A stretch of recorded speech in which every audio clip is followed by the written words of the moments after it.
Hello students, मेरा नाम अमृत शुक्ला है और आप देख रहे हैं एक्सिस का यूट्यूब चैनल।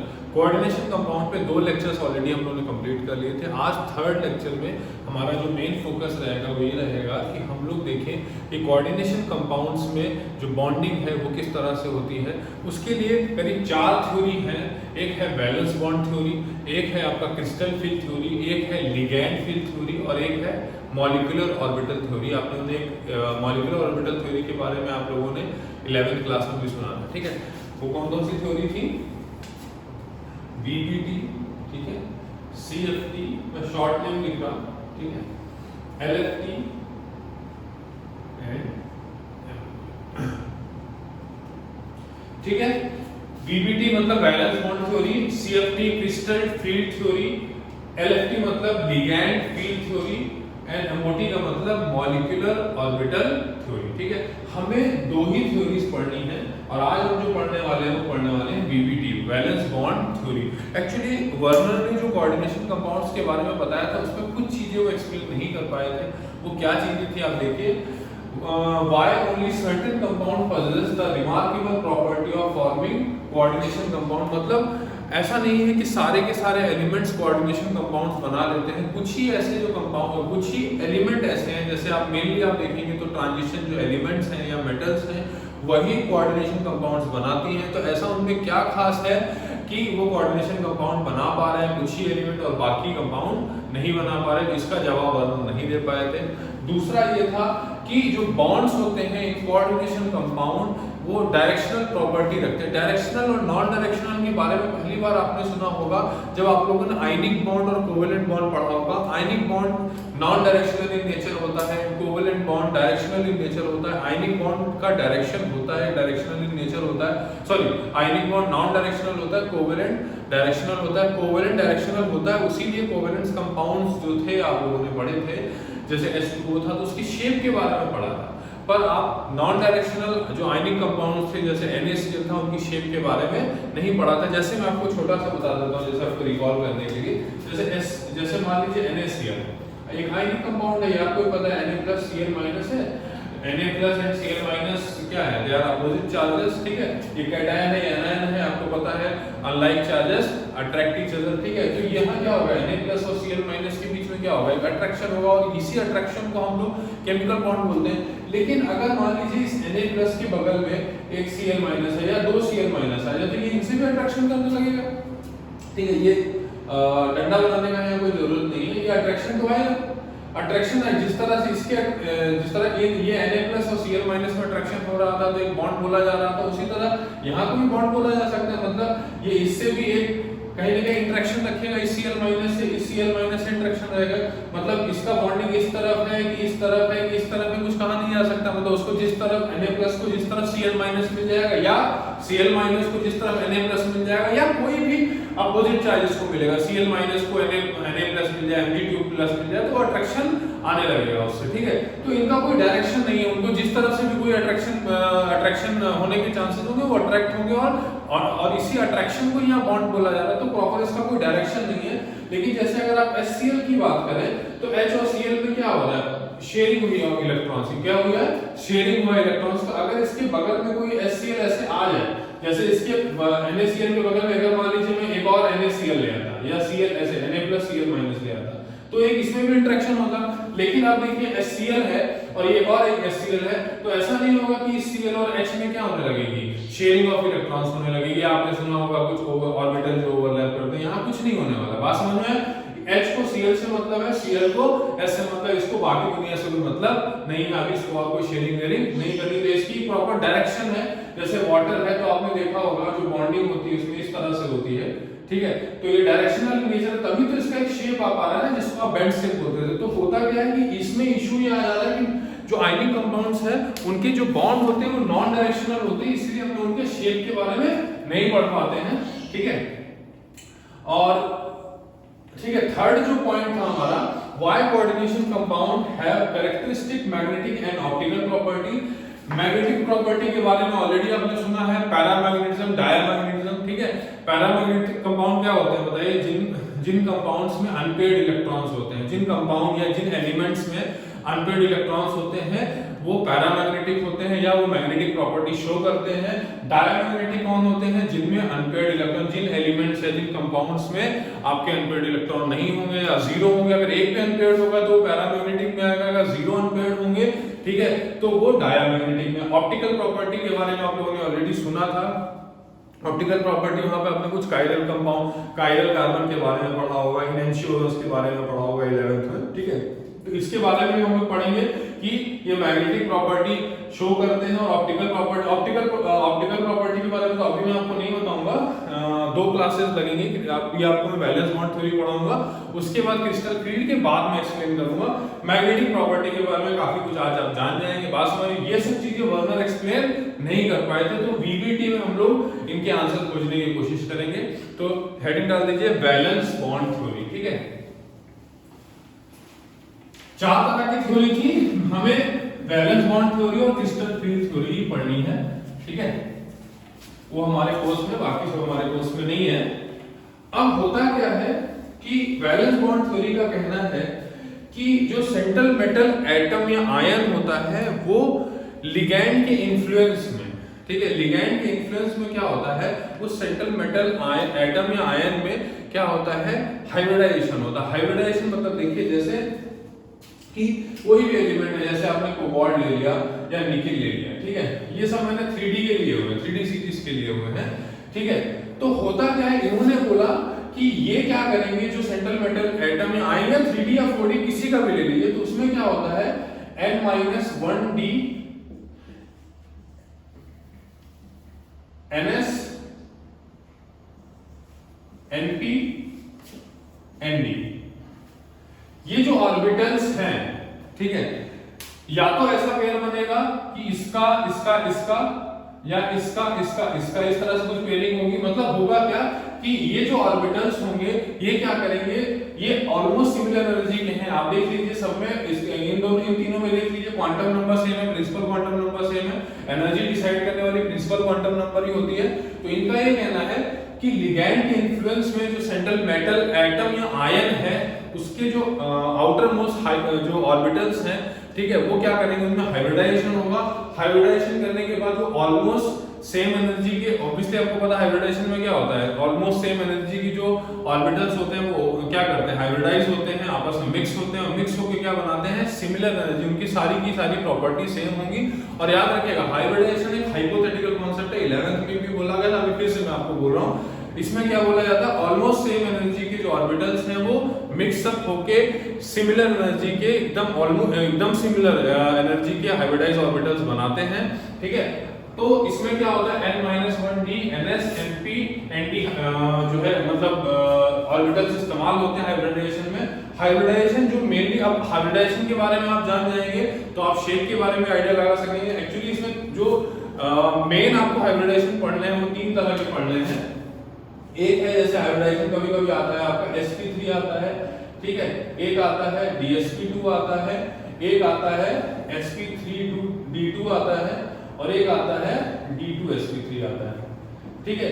ये 2 तब आते हैं जब आपका coordination number of the ligand, coordination number of the central metal atom या आयन क्या होता है, 4 होता है।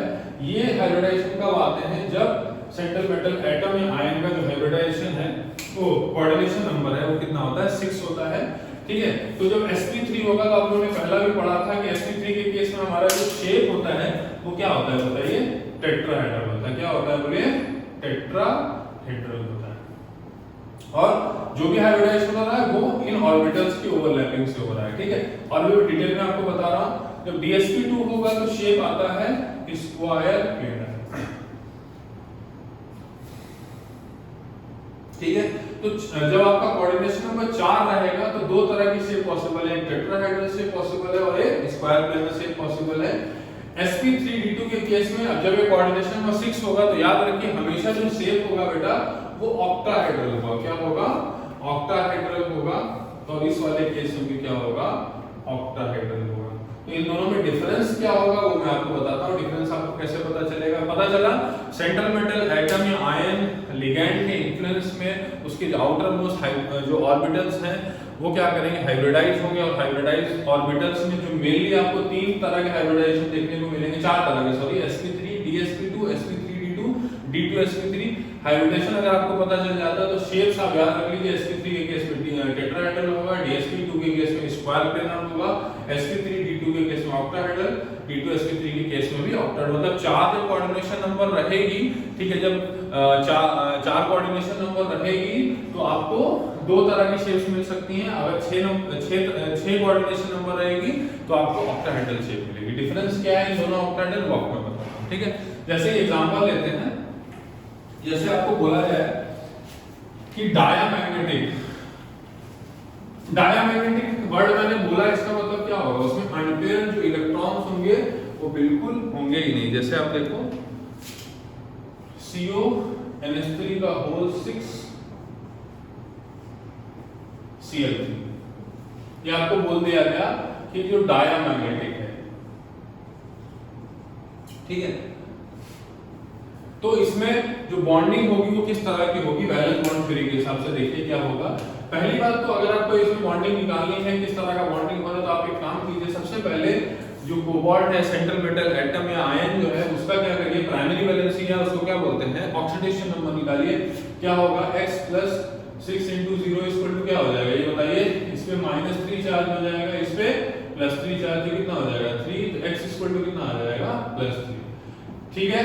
तो कोबाल्ट का जो आपका कोबाल्ट का ये बताइए आउटर मोस्ट इलेक्ट्रॉनिक कॉन्फ़िगरेशन क्या होता है, 4s2 3d7, 4s2 3d7 होता है। लेकिन हमें चाहिए किसका, कोबाल्ट +3 का चाहिए, तो क्या होगा बताइए, इलेक्ट्रॉन किससे जाएगा, 4s से जाएगा कि 3d से जाएगा, 4s से जाएगा। भरते समय आखिरी इलेक्ट्रॉन d में आ रहा है, पर जाते समय किस में जाएगा, इसमें जाएगा, क्योंकि आउटर मोस्ट शेल कौन सी है हमारी, 4th शेल है। पहले इससे जाएगा फिर इससे जाएगा, 3 इलेक्ट्रॉन निकालने, 2 तो इससे चले जाएंगे, एक इससे चला जाएगा, तो क्या हो जाएगा बताइए, 3d 6 हो जाएगा और 4s 0 हो जाएगा। एक बार बताइए, 4th शेल में 4 तरह के सब शेल्स पॉसिबल हैं, s p d f, बात समझ में आया। फर्स्ट शेल में एक सब शेल, S 2 सेल में सेकंड नंबर की जो सेल होगी उसमें S और P सब शेल, थर्ड नंबर की जो सेल होगी उसमें SPD, फोर्थ नंबर की जो सेल होगी उसमें SPD। अब इस तरह से 5 नंबर की जो सेल होगी उसमें क्या होगा, SPDFG, ठीक है। आपको G तक जाना ही नहीं होता है। 3d6 4s 0, इसमें और कौन कौन सी सेल्स हमारी होंगी, 4p 4d जो कि खाली पड़ी हुई है, ठीक है। और 4f होती तो 4f के बारे में तो आपको बोला नहीं गया था, आपको क्या बोला गया था कि n-1d इस्तेमाल होता है, ns इस्तेमाल होता है, np इस्तेमाल होता है, nd इस्तेमाल होता है। यहाँ पे जो n है वो कितना है, 4 है, पता है ना। तो यहाँ पे क्या इस्तेमाल होगा, 3d 3s 3p और 3d 4s 4p and 4, ठीक है। f की तो बात ही नहीं है। तो अब होगा क्या, इसको हम लोग बनाते हैं, जैसे जो 3d6 है उसमें हुंड्स रूल के हिसाब से इलेक्ट्रॉन की फीलिंग कैसे होगी बताइए, इस तरह से 1 2 3 4 5 6, पता है आप लोगों को, S पूरा खाली पड़ा हुआ है हमारा, और P भी हमारा पूरा खाली पड़ा हुआ है, और D भी हमारा पूरा खाली पड़ा हुआ है, 1 2 3 4 5, ठीक। अब होगा क्या कि यार यहाँ पे हमको एक वर्ड बोला हुआ है डायामैग्नेटिक। डायामैग्नेटिक के केस में यहाँ पे तो हमें अनपेयर्ड, अब हो क्या सकता है, देखो कि हमें पहली बात तो आपको पॉसिबिलिटी देखनी, 6 लोन पेयर आने मतलब 12 इलेक्ट्रॉन में, चलिए 6 लोन पेयर के लिए हमें ऑर्बिटल्स कितने चाहिए, 6 खाली ऑर्बिटल्स, क्योंकि वो लोन पेयर एक साथ रहेंगे।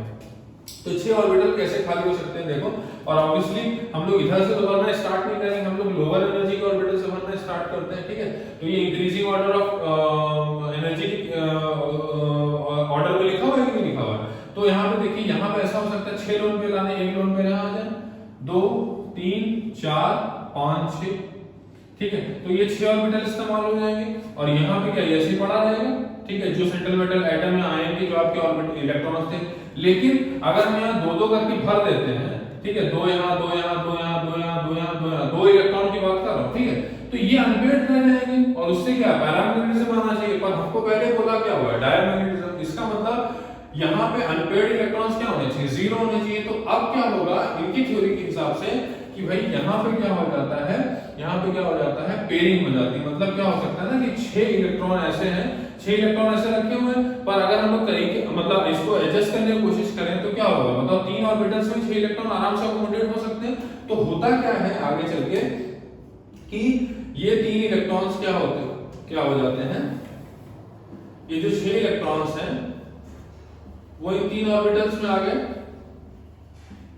अब क्या होगा, ये 2 ऑर्बिटल हमारे पूरे खाली हो गए, ये वाले, ये वाला और ये वाला, और ये ऑर्बिटल हमें कितने ऑर्बिटल चाहिए होंगे, 6, 2 यहां से मिल जाएंगे, 3 4 5 6, इसका मुझे काम ही नहीं पड़ेगा। तो होगा क्या, ये 2 ऑर्बिटल्स, ये ऑर्बिटल बात समझ में आ रही है कि नहीं, और ये 2 ऑर्बिटल, ये ऑर्बिटल और ये ऑर्बिटल अलग अलग है कि नहीं अलग, पर ऑलमोस्ट सेम एनर्जी के, तो हाइब्रिडाइजेशन होगा d के 2, इस d के 2, s का 1, p का 3, बात समझ में आ रहा है कि नहीं है, d का 2, s का 1, p का 3, तो किस तरह का हाइब्रिडाइज ऑर्बिटल मिलेंगे बताइए, d का 2, s का 1, p का 3, तो हमें क्या मिलेगा, d2 sp3 मिलेगा, d2 sp3 कितने हाइब्रिडाइज ऑर्बिटल मिलेंगे बताइए, 2 + 1 3, 3 + 3 6, तो हमें क्या मिलेंगे, 6 d2 sp3 हाइब्रिडाइज ऑर्बिटल मिलेंगे, जो कि जिनमें सारी कुछ चीजें सिमिलर होंगी, उनके शेप सब कुछ उनका सेम होगा, ठीक है। तो होता क्या है कि हमें यहाँ 6 ऑर्बिटल्स मिलेंगे, 1 2 3 4 5 6, यहाँ पे हमें d2 sp3 के 6 हाइब्रिडाइज ऑर्बिटल्स मिलेंगे। बात समझ में आ रही है कि नहीं आ रही है, क्लियर है। अच्छा, और ये d का तो कोई काम ही नहीं है, पूरा एक पूरा खाली पड़ा हुआ है, ठीक है, 4d। अब क्या होगा, इसमें आपके लोन पेयर आ जाएंगे फ्रॉम द लिगेंड, ठीक है। तो इस तरह से बात समझ में आ गई, बॉन्डिंग इसमें इस तरह से हो रही है, लोन पेयर कहां जा रहा है आपको पता चल रहा है, किस ऑर्बिटल्स में जा रहा है, ठीक है, हो गया। अब देखिए इसका नाम क्या दिया जाता है, इससे एक नाम दिया जाता है इनर, क्या नाम दिया जाता है, इनर ऑर्बिटल कॉम्प्लेक्स,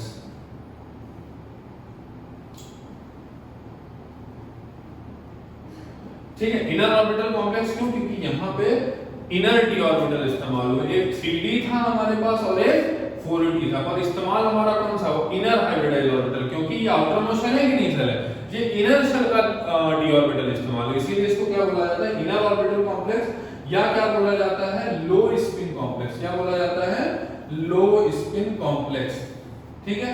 लो स्पिन कॉम्प्लेक्स क्यों बोलेंगे, क्योंकि यार पेयरिंग हो जा रही है, तो मैग्नेटिक मोमेंट आ ही नहीं रहा है, स्पिन जो मोमेंट है जो वो आ ही नहीं रहा, क्योंकि मैग्नेटिक मोमेंट होता क्या है कि जो मैग्नेटिक मोमेंट है वो 2 तरह से आता है। जैसे इलेक्ट्रॉन क्या करता है, एक इलेक्ट्रॉन एक तो न्यूक्लियस के अराउंड रिवॉल्व करता है, ठीक है, और वो अपनी एक्सिस के अबाउट क्या करता है, रोटेट करता है। तो मैग्नेटिक मोमेंट 2 वजह से आता है, एक तो ऑर्बिटल की वजह से आता है, ऑर्बिटल के मूवमेंट से, और एक आता है स्पिन करने से, ठीक है। और 80 से 90% जो मैग्नेटिक मोमेंट आता है वो स्पिन की वजह से आता है, ठीक है।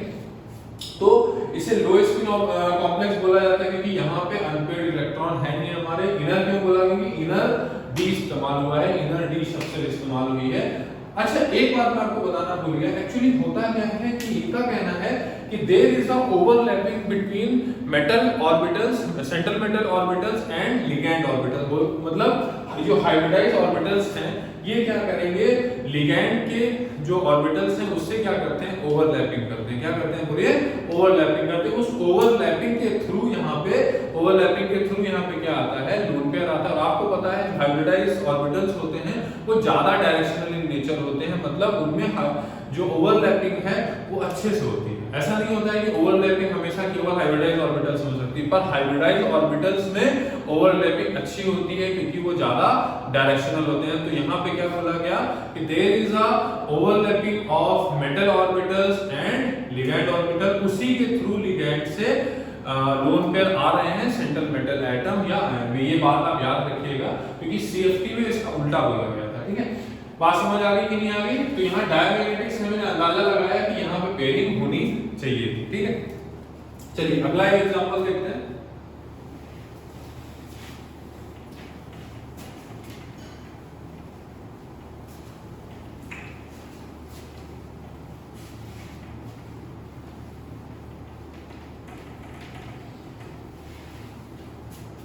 अगला एग्जांपल देखिए, COF6 3-, ठीक है। तो COF6 3- है। पहली बात हम लोग क्या करेंगे, इस यहां पे ये बोला गया है कि ये पैरामैग्नेटिक है। क्या है? पैरामैग्नेटिक।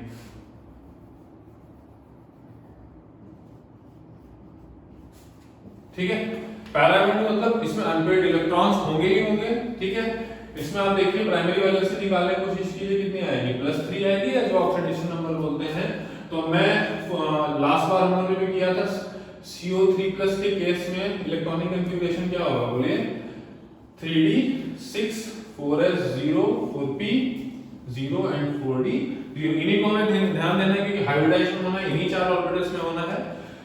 तो होता क्या है, इसको बनाते हैं हम लोग, जैसे पहले बनाया था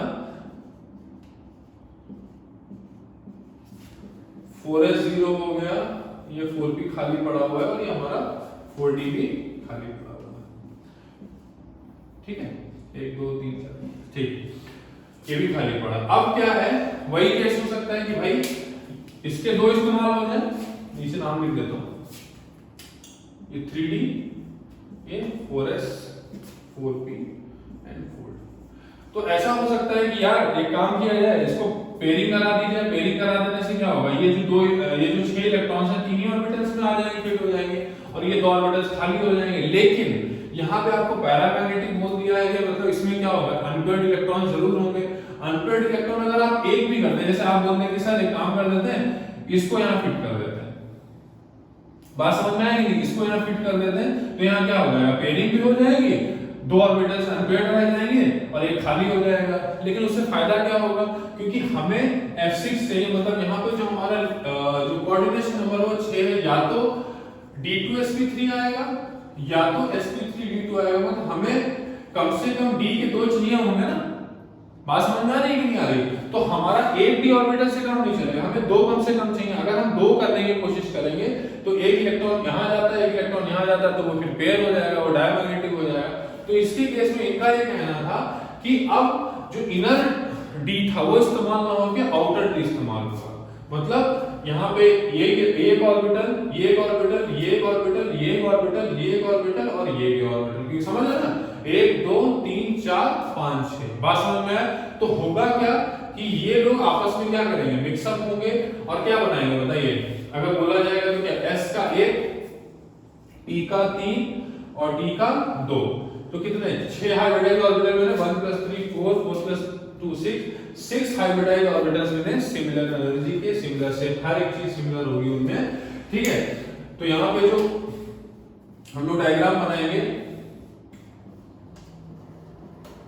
ये अनटच्ड रहेगा, ये पहले जैसा था वैसे ही रहेगा, और यहाँ पे क्या हो जाएगा, हमारे 6 हाइब्रिडाइज्ड ऑर्बिटल्स आ जाएंगे, किसके बेटा, sp3d2 के। यहाँ जो d इस्तेमाल हुआ है वो किसका हुआ, आउटर हुआ है, समझ में आया कि नहीं है। देखो D2sp3 इसको लिखा था, ये दिखाने का तरीका था कि यार ये d जो इस्तेमाल हो रहा है वो इनर वाला है, यहाँ पे जो d इस्तेमाल हो रहा है वो आउटर वाला है।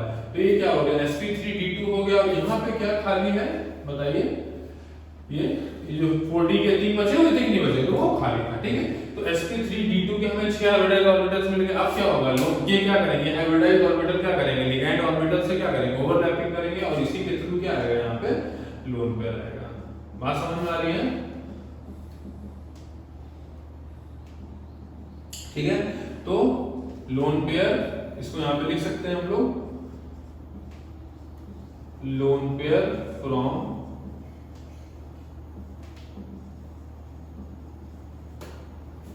लिगेंड्स। लिगेंड यहाँ पे कौन सा है हमारा, फ्लोरीन। बात समझ में आ रही है, ठीक है। अच्छा, इसको हम लोग क्या बोलते हैं, इसका नाम जो दिया जाता है आउटर ऑर्बिटल कॉम्प्लेक्स। क्या नाम दिया जाता है, आउटर ऑर्बिटल कॉम्प्लेक्स नाम दिया जाता है, ठीक है। आउटर ऑर्बिटल कॉम्प्लेक्स नाम दिया जाता है, ठीक है। या इसको बोलते हैं high spin complex, high spin complex, क्योंकि यहाँ पे अनपेयर्ड इलेक्ट्रॉन है, अनपेयर्ड इलेक्ट्रॉन ही स्पिन जो है उसमें कंट्रीब्यूट करते हैं। बात समझ में आ रही है कि नहीं आ रही, ठीक है। अब देखिए आगे बढ़ते हैं। अब हम लोग 6 कोऑर्डिनेशन नंबर वाले कोऑर्डिनेशन कंपाउंड्स के एग्जांपल देखिए। अब एक काम करते हैं, 2 हम लोग ये 4 कोऑर्डिनेशन नंबर वाले कोऑर्डिनेशन कंपाउंड्स को देख लेते हैं।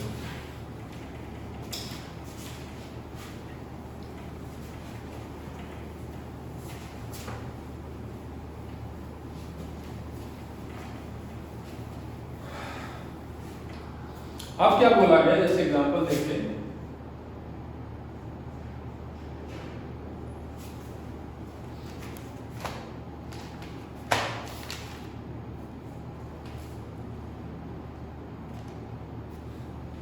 NiCN4 2-, ठीक है। और इसको बोला गया कि भाई ये स्क्वायर प्लेनर है, ठीक है।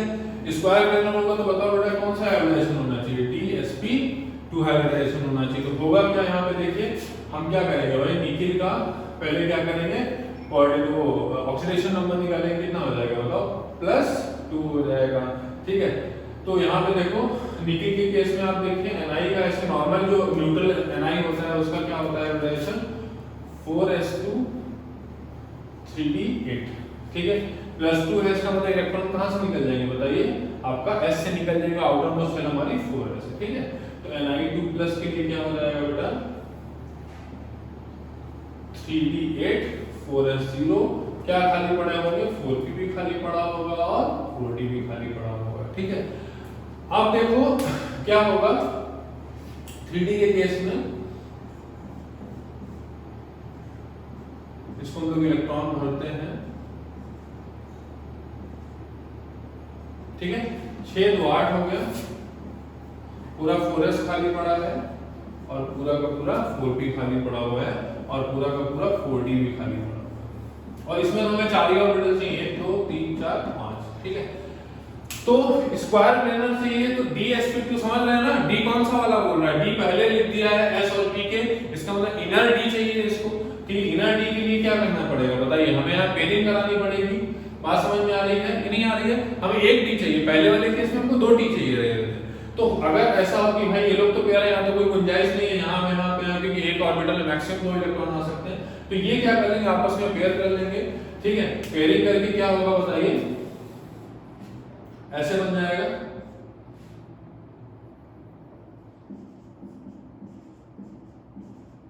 ठीक है।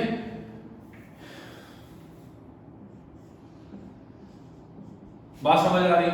और ये एक d ऑर्बिटल, ये एक ऑर्बिटल, हमें चार लोन पेयर आ रहे हैं ना हमारे पास, ठीक है। कोऑर्डिनेशन ऑर्बिटल 4 है, यहाँ पे 4 लोन पेयर आ रहे हैं, तो ये एक d, इसका एक s और p के 2, ये क्या कर लेंगे, 4 ऑर्बिटल्स मिलकर क्या बना लेंगे, हाइब्रिडाइजेशन बना लेंगे, हाइब्रिडाइजेशन कर लेंगे, ठीक है। और ये क्या हाइब्रिडाइज ऑर्बिटल क्या हो जाएंगे, DsP2 हो जाएंगे। बात समझ में आ रही है कि नहीं आ रही है। और यहाँ पे हमारी ये पूरा D 4d जो है वो हमारा पूरा खाली पड़ा हुआ है, ठीक है। तो DsP2 के 4 हाइब्रिडाइज ऑर्बिटल्स मिल गए। अब इसमें क्या होगा, ये हाइब्रिडाइज ऑर्बिटल लिगैंड ऑर्बिटल से क्या करेंगे, ओवरलैपिंग करेंगे और लोन पेयर यहाँ पे अकोमोडेट हो जाएंगे, ठीक है ना। बात समझ में आ रही है। ये DsP2 हो गया, तो इसीलिए इसका शेप जो होता है वो क्या होता है बोलिए, स्क्वायर प्लेनर होता है। बात समझ में आया कि नहीं आया। तो हमें स्क्वायर प्लेनर से अंदाजा पड़ गया कि हमें ये वाला D चाहिए, ठीक है। अब जैसे देखिए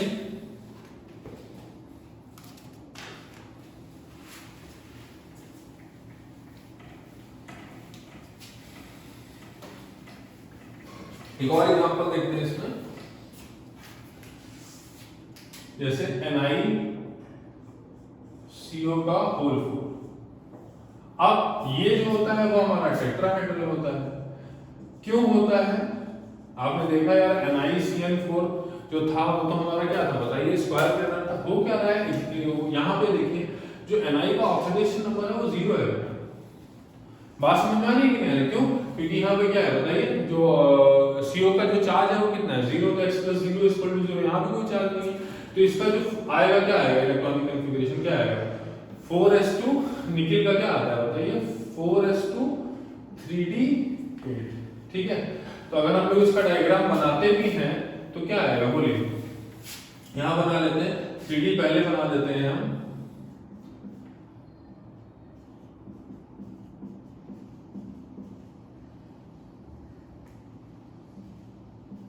ठीक है। 4s 4p 1 2 3 4 5, ठीक है। s में इलेक्ट्रॉन्स हैं यहाँ पे, वास्तव में टेट्राहेड्रल है, तो हमें क्या चाहिए बताइए, sp3 हाइब्रिडाइजेशन चाहिए। sp3 के लिए s तो खाली होना चाहिए, तो होगा क्या, इसके 2 इलेक्ट्रॉन्स यहाँ होंगे, इसके साथ पेयरिंग कर लेंगे, इसका एक इलेक्ट्रॉन इसके साथ चला जाएगा, इसका एक इलेक्ट्रॉन इसके साथ चला जाएगा, तो ये डी हमारा क्या हो जाएगा, पूरा का पूरा भर जाएगा, डी में 10 इलेक्ट्रॉन हो जाएंगे यहाँ पे।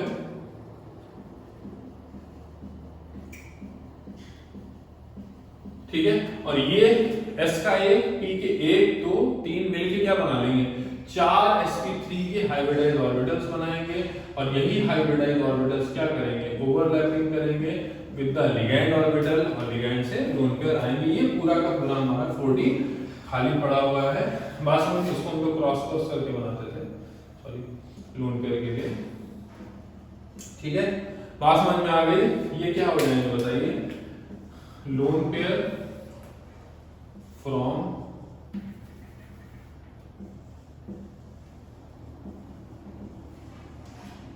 लिगैंड।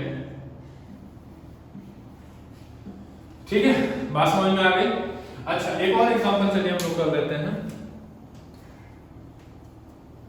Ni का ही। ठीक है, यहां पे तो चलिए ऑक्सीडेशन नंबर चेंज हो गई थी, उसकी वजह से sp3 हो गया। अब मैं ऑक्सीडेशन नंबर चेंज नहीं कर रहा हूं, बस लिगैंड चेंज कर रहा हूं, NiCl4 2-। बात समझ में आ रही है। अब देखिए इसका जो शेप बोला जा रहा है यार, वो क्या बोला जा रहा है, टेट्राहेड्रल। लेकिन आपने देखा था कि जो NiCl4 का जो शेप था वो आपका क्या था, स्क्वायर लेना था। टेट्राहेड्रल है मतलब कौन सा होना चाहिए, बोलिए sp3 हाइब्रिडाइजेशन होना चाहिए, सेंटर मेटल एटम में आयन का। ठीक है, ऑक्सीडेशन नंबर देखिए सॉल्व कीजिएगा, +2 ही आएगी। ठीक है, मतलब जो निकेल Ni2+ है वो क्या हो जाएगा बताइए, 4s2 3d8 होता है कि नहीं होता, तो क्या हो जाएगा 4s2 4s0 3d8 हो जाएगा। इसको अगर मैं बनाने की कोशिश करूं तो d मेरे को पहले बनाने होंगे। ठीक है, क्योंकि इनर शेल में है वो। 4s खाली पड़ा हुआ है,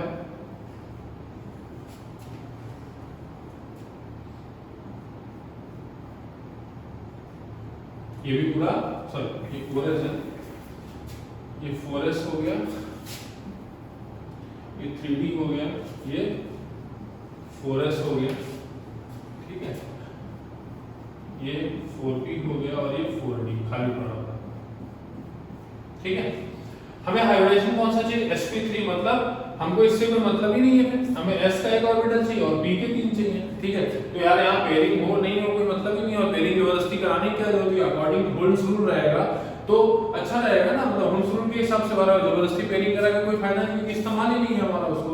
तो होगा कि यहाँ पे क्या, s का एक, p के 3 ऑर्बिटल्स मिलके हाइब्रिडाइज्ड ऑर्बिटल बनाएंगे, sp3 कितने 4, और वही हाइब्रिडाइज्ड ऑर्बिटल क्या करेंगे, लिगैंड ऑर्बिटल से ओवरलैपिंग करके आपका उससे लिगैंड आएगा, वो सॉरी लोन पेयर आएगा, उसमें ये 4p हो गया और ये 4d हो गया।